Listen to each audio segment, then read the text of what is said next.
For hundreds of years, pilgrims have come to this street to have their first decent meal after weeks or months of being on the road. And even now, it's still catering for the weary travellers. Just looking around here, it's really whetting my appetite. Everywhere I look, there are appetising plates of food. There's a good little market near the cathedral. It's called Abastos. It's a bit like a farmer's market. And right amongst it is a tiny restaurant run by a couple of young guys called Iago and Marcos. Because their restaurant is so small, they've had to come up with novel ideas on how to use all available resources to the best advantage. Only 10 seconds. Witness the first time I've ever seen cockles cooked in 10 seconds by the steam from an espresso machine. That's all you need for a tapas dish.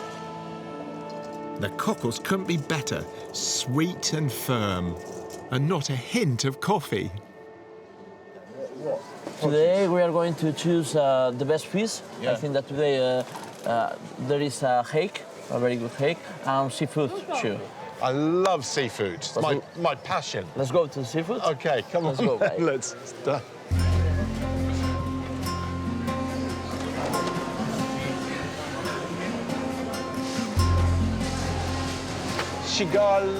Figala. How much would they be about? Three guys for us. Okay. And how will you cook those? Yeah, today. Hot water. And salt? Yeah. And laurel. Laurel? Oh, bay leaf. Yeah. Bay leaf.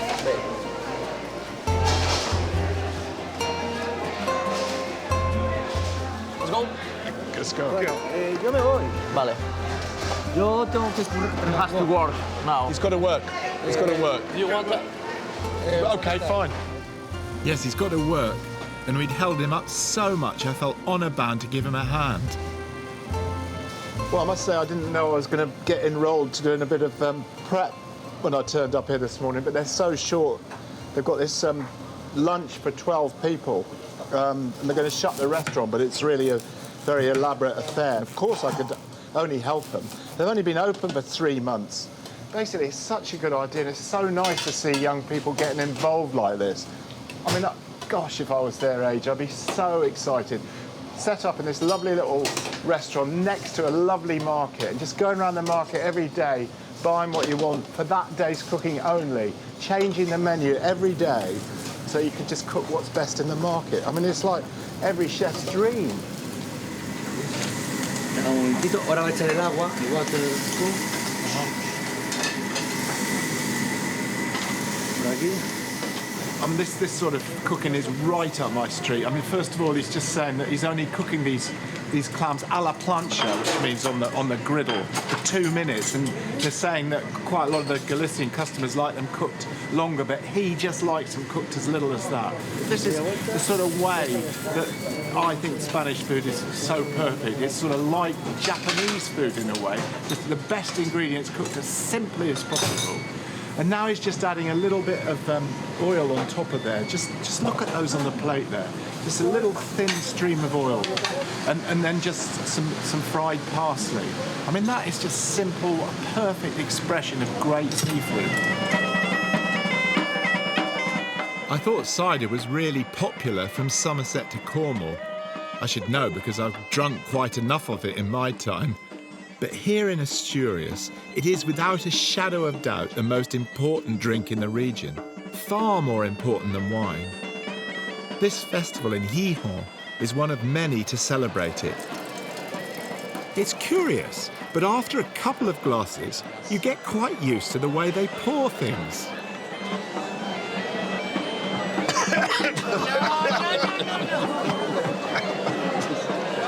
Can we do another one? Stronger than it looks. Whether a beer or cider festival, it's an amazing place to meet people. Yes, Daddy, Connie. Connie? Yes. Hello. It's my husband. He thinks I'm Asturias. Gijón. Really good. Well, just tell us about Asturias. What does the Asturian cider mean to you Asturian, people from Asturias? Well, to me, it means a culture because it's the way you pour it. Yeah. If you drink it straight from the bottle, it's not the same. It's not broken. It has to break on the side. Break? We call it break. If you break the... Yeah. And it looks different. It's not as transparent. It's more Cloudy. cloudy. Yeah, yeah, It has yeah. to be like that. Yeah. Then you're supposed to leave a little so that you go like that. Why? This is because you all drink from the same glass. Uh-huh. So the way you drink, you throw it so it gets clean with the alcohol. So the way I drink there, I have to drop it there. Right, right. Whereas it means a lot. We always drink inside. Party, party. Thank you. Hello to Cornish people. I love Cornwall. It was a rather rainy, cold, early spring evening. It felt more like Shepton Mallet than Spain. I've just been watching three of those guys serving the cider, the sidra, and I think macho comes very easily to the Spanish. The way they were standing there, hand held high, looking straight in front of them, pouring into their glass. And I was just watching, they were sort of getting it as close as they could to their chest, and I was sort of thinking a bit like a matador in a bullfight. Not quite so dangerous, I have to say. You know, when they stand there and the bull's horn goes so close to their really smart chest. It's like that. It's the same sort of like seriousness on their face. Love it. Love this too. One of the things I really like at these sort of local festivals is to go and buy some of the food that everybody eats. So I got some at some cost to me, I can tell you. The queue was enormous. Some local food. I just find it so appetizing, you know. Much as I like the odd hot dog, this is much more attractive to me. First of all, we've got favada, that's a sausage, ham and bean stew, beans being the most important. Then here we've got tripe. A lot of people don't like tripe, but I love it, particularly with its sausage and pimenton. Really good way of eating it. Here we've got more chorizo. Well, it is Spain, but this time done in cider. I really like that. It's really nice and acid.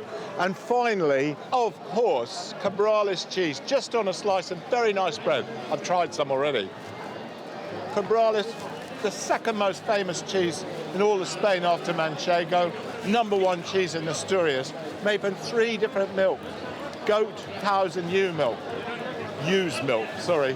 Matured in caves. Fantastic. I'm going to see a friend, Chris Hadlington, a chef from Plymouth, who now owns a house in the Cantabrian Mountains. He's spoken fondly about the village where he now lives, and I had warm expectations. Well, here we are in the village of Sombaye. It's not very picturesque. It's beautiful, isn't it? What? We're It's very high up, atmospheric, I must say. nearly but, 1,000 metres up Really? here. Yeah. It's cold. Very cold, especially for me, yeah. So where's this bar Well, then? this is the bar. It looks like a shed. Well, literally, the guy that runs it, he owns the barn, and this is a community bar, so it's not licensed, it has no taxes, and it's literally run for the people in the village. Gosh. It never closes. If there's nobody here, you just help yourself to a beer and pop the money on the counter. My gosh. There we go. This is wonderful. This is a real boys' bar. And here we are. Always nice bowl of... That is it? That's a caldo. That caldo is literally, they'll give you a shot just to warm you up. But it's made with the bones from... these are beef bones. And garbanzos, which are the chickpeas. Pimienta, the peppers, carrots and onions. And you drink it in a little cup or a little glass, and they'll just give you the clear broth. And the stock is just stunning. Well, you'll taste it in a minute. So it's called caldo. It's just called caldo. Caldo is just stock. The Spanish word for stock, yeah, caldo. All the time there, warm you up. Fernando looks after the bar. Very, very nice to meet you, Fernando. Hola, Fernando. Can we have something to drink? I would have thought some... Dos vinos, Vino, por favor. Vino. Well, I mean, it's unbelievably fabulous. I had no idea. I just thought it was all going to be neat and tidy, but this is rougher than I could have imagined. I mean, it sort of reminds me, like in Cornwall, you've got all these, like, pretty villages full of holiday cottages. Then there's a few villages left that have got these disused cars, you know, with the wheels off on blocks all around there. It's just like this. Well, this is very much a working village. This is where the people look after the cattle, look after... Oh, would you ever get any tourists up here? Never see a tourist up here. I bet. That's the joy of coming up. And what about the food then? Oh, the food in this part of the world. Well, you know, living amongst the mountains is fantastic. They hunt wild boar, they hunt venison. The rivers are full of fresh brown trout. In fact, my neighbour, last night when I got home, had just fished out 2 brown trout for my supper. How fantastic is that? Straight out of the river that day. Sounds like Ernest Hemingway. It sounds like... It's great. So what would you eat? What do they eat? I mean, presumably there's no restaurants around here. But so... No restaurants up here. Down in the valley, you'd get restaurants. You'd eat whatever was available. I mean, when I first arrived here, you think, well, the food's fantastic. And then you find you go to another restaurant, and it's the same food. And the same food the next restaurant. But what you realise is that they only eat, A, what's local, and B, what's in season. So then you start to become very, very picky. Who cooks the best cocido? And how important is food and eating to the locals? Oh, it's a religion. It's very much a religion. I tell you, these people, the day, you know, whatever happens, at 1 o'clock, it's lunchtime. For a snack, Fernando fries fatty salted belly pork, which goes really well with the wine, and then slices of black pudding. This was made by Audalina in the next village down the valley. I know this is not to everyone's taste, but it is to mine, and it may not be around for much longer. Auda's just been mixing some rice, which is boiled and cooled in this lovely terracotta pot. And then she's added fat, onions fried in fat, twice as much onion to the fat.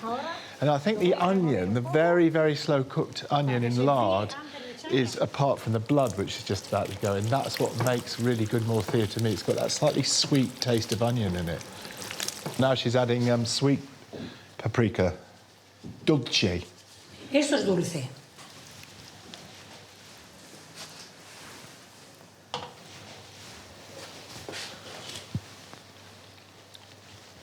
That's very good.